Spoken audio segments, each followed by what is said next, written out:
Hey guys, welcome to another recap video. This time we are going to be doing the recap for Season 3 of this One Piece roleplay series that I've done in the past and that I'm doing in the present. So before we start, let's just go ahead and run this down once again. I have a Discord server. If you guys want to join the Discord server, it'll be down in the description down below. A lot of your favorite people are going to be in there. I'm in there, Sneaky's in there, Brandon's in there, Henry's in there. If you guys know who Henry is, I've done videos with him in the past as well. So just a whole bunch of people. There's also a lot of anime lovers and manga lovers and just people in general that can talk about whatever. So it's a lot of fun. Join in if you guys want. Yeah. But without further ado, let's jump into Season 3 stuff. As far as I'm concerned, Season 3 actually starts with the Mahogany Man special. So even though that one isn't necessarily part of Season 3, it is what predates Season 3 in terms of how you should watch the series. So to run through it really quick, the Mahogany Man special starts off with Elmer Birchings, aka Mahogany Man, back before he decided to don that hero name upon himself, in school talking to a girl trying to ask her out. She is completely revolted by the fact that he is even asking her out and starts making fun of his bald head, and he is very just completely saddened by this and goes home and talks to his father. His father speaks to him and tells him how maybe he should quit on trying to be something that he's not, when in reality, what he is an extremely skilled woodcrafter or woodscraftman. So Mahogany Man tells him that as good as that is, his heart belongs to being a hero. He even has a manga about Batterman, a real life hero that he looks up to. Seeing the determination in Elmer's eyes, his father mentions how his mom, Elmer's mom, had always wanted the best for Elmer, and he sees that Elmer really wants this, so he gives him a letter from a hero college, because Mahogany Man had been applying for a bunch of hero colleges in order to join the heroes, which is another sort of presence in this timeline of the One Piece series that hasn't really been too explored as of yet, but this is the first time that we're really hearing about this whole system. Mahogany Man gets accepted into the Ram Hills Hero School and decides to go there. At the Hero School, Mahogany Man befriends Lander Danderson, Ander Danderson's father.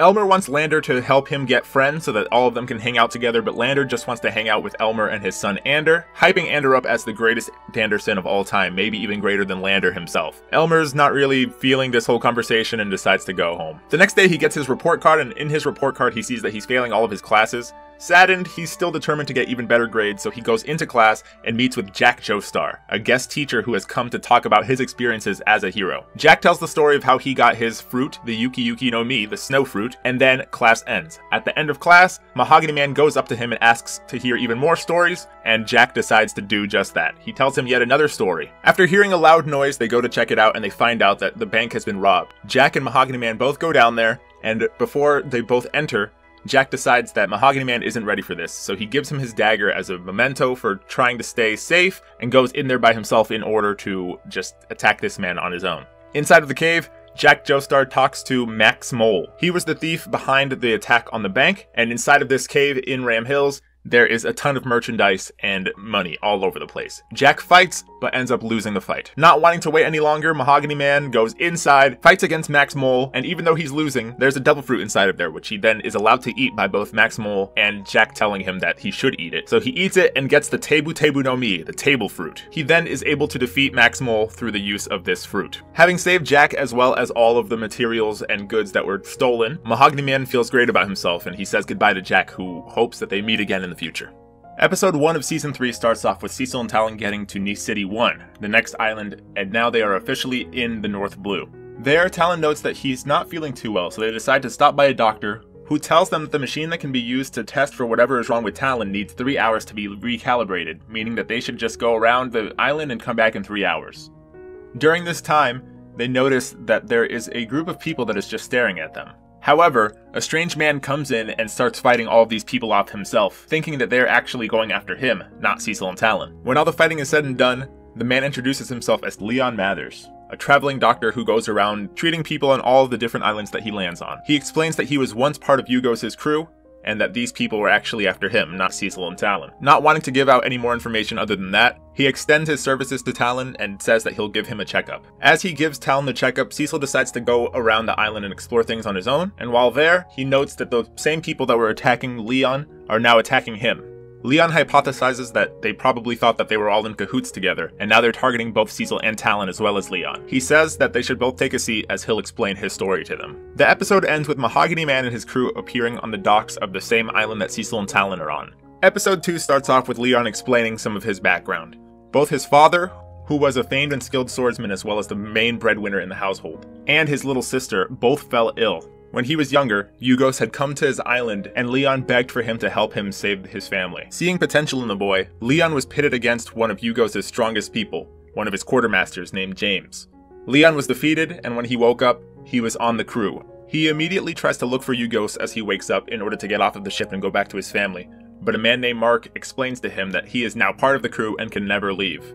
Mark goes on to continue to explain the way that the ship dynamic works and says that about 98% of the people that work on this crew were actually people that Ugonna had given to.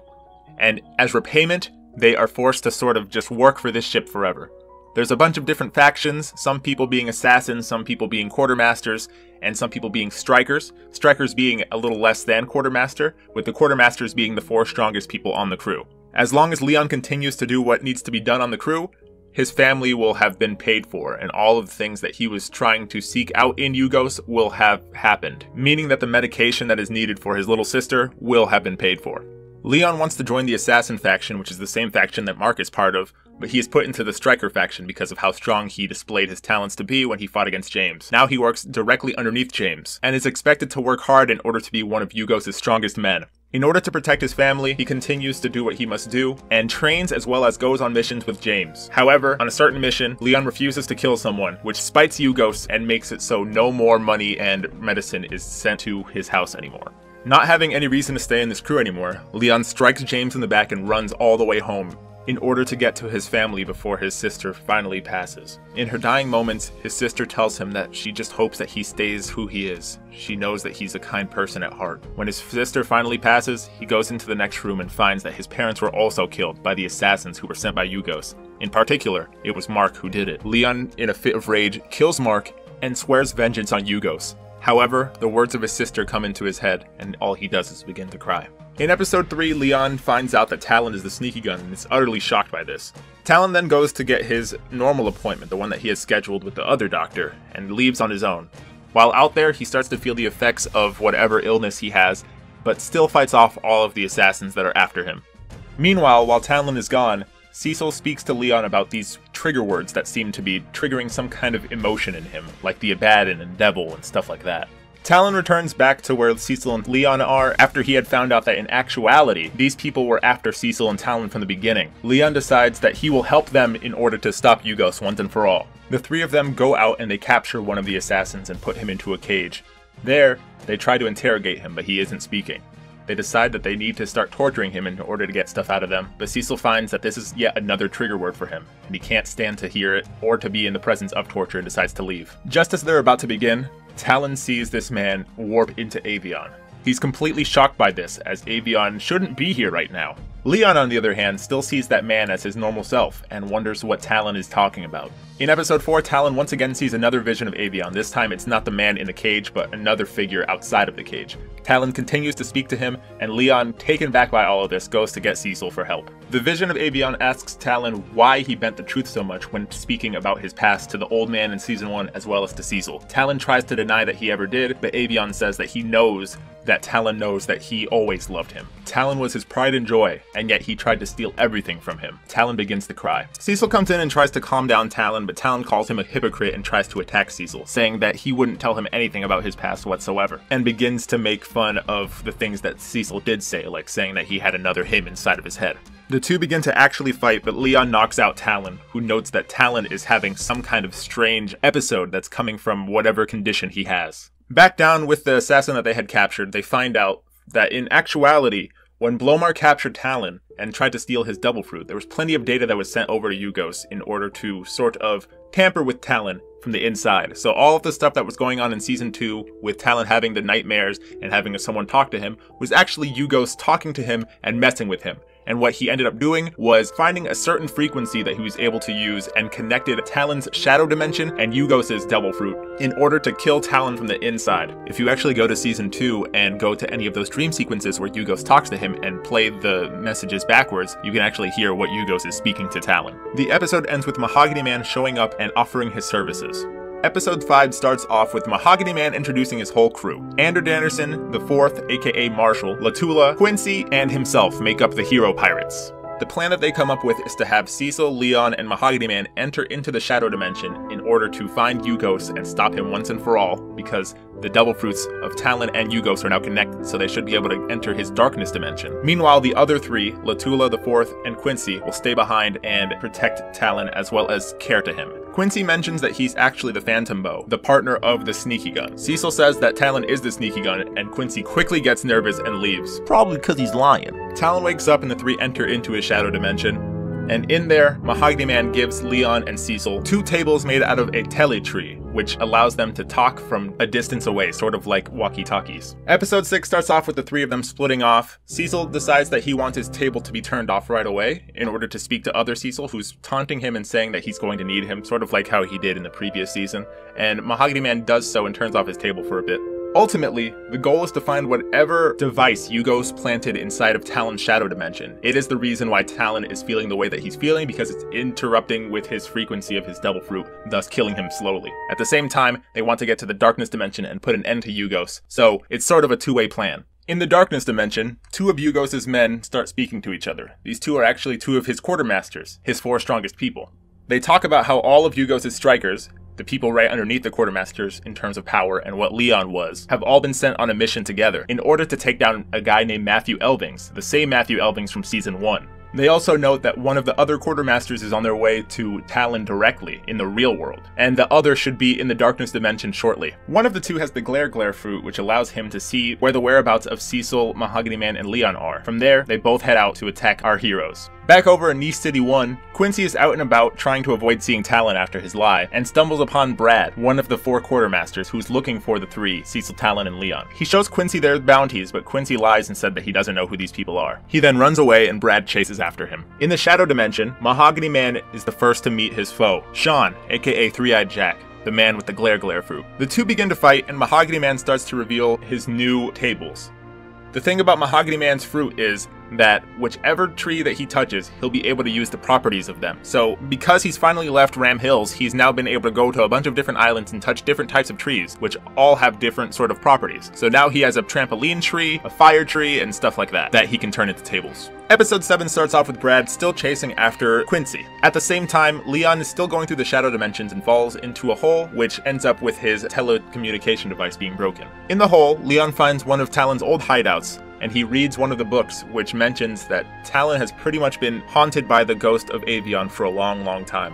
On Nice City 1, Talon has now left the house in search for the Phantom Bow, aka Quincy, but it's not actually Quincy because Quincy was lying. Talon reveals that the Phantom Bow was actually his old teacher, the man who taught him how to be an assassin. He also sees another vision of Avion, and attacks the 4th. He begins to panic at the thought of the Phantom Bow also showing up on this island, and says that he needs to leave immediately. The 4th knocks him out. Over by Cecil, he realizes that he needs to fight against Felix Daipai, aka Brother Fist, a guy who also mentions that Cecil is the Demon of the East, just like Ravafio did. Cecil is once again confused because this is just a name that his grandfather and him came up with back when he was a kid, but Felix doesn't want to hear anything of it, and the 2 begin to fight. Even with the fire gauntlets that were given to him by Blomar, Felix doesn't stand a chance against even normal Cecil, who is able to get the one-up on him and win the fight. Episode 8 starts off with Ugonna asking for a progress report on Jack's part, but Jack explains that these people are actually stronger than they imagined.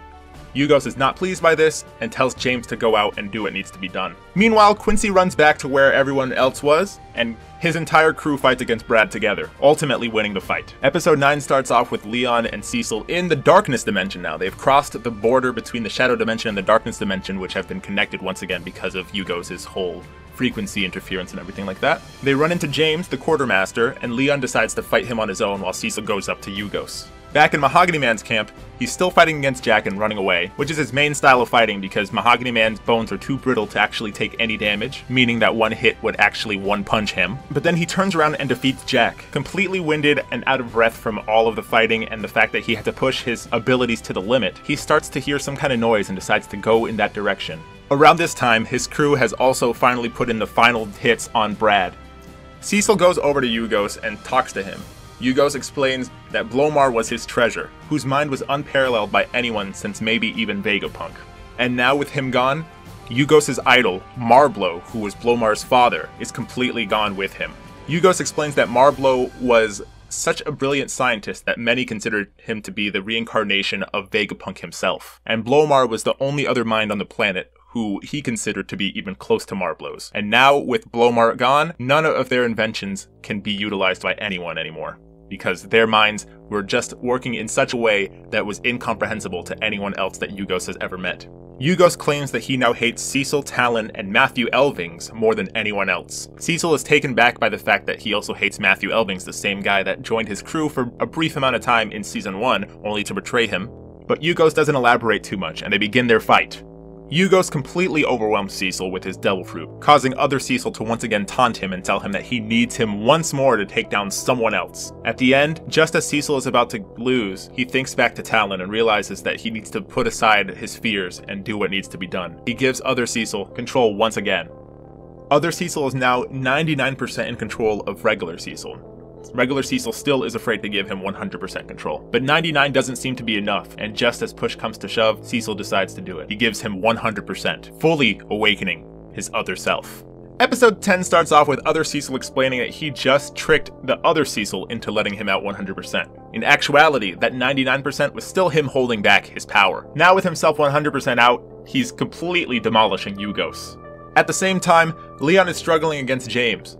However, he utilizes James's old attack that he used on him against him. In a dash of immense speed, he cuts through James, defeating him once and for all. A scared Ugos now tries to engulf other Cecil in his darkness energy, but other Cecil pulls out Conqueror's Hockey and completely knocks out Ugos. Normally this wouldn't work on someone with even a strong enough will, but Ugos' will had been completely broken at this point, on top of the fact that in reality, Ugos wasn't too strong of an individual, he just had a strong Devil Fruit. So imagine a weak-willed person with a strong Devil Fruit. That's basically where Ugos was. After the fight, other Cecil goes over to Leon, where Leon tells him that he actually has something that he has to get. Other Cecil goes on ahead and goes over to Mahogany Man, finding him holding some kind of machine. In actuality, this was the machine that Ugos had placed in the Shadow Dimension that was messing with Talon. They destroy the machine, and all three of them return to Knee City 1. Back in Talon's room, Cecil forgives Talon for what has happened, and they just move on. Mahogany Man invites all of them to Neast Plaza, where there's going to be a tournament called the Neast Beast Tournament, home to a lot of the strongest fighters in the North Blue.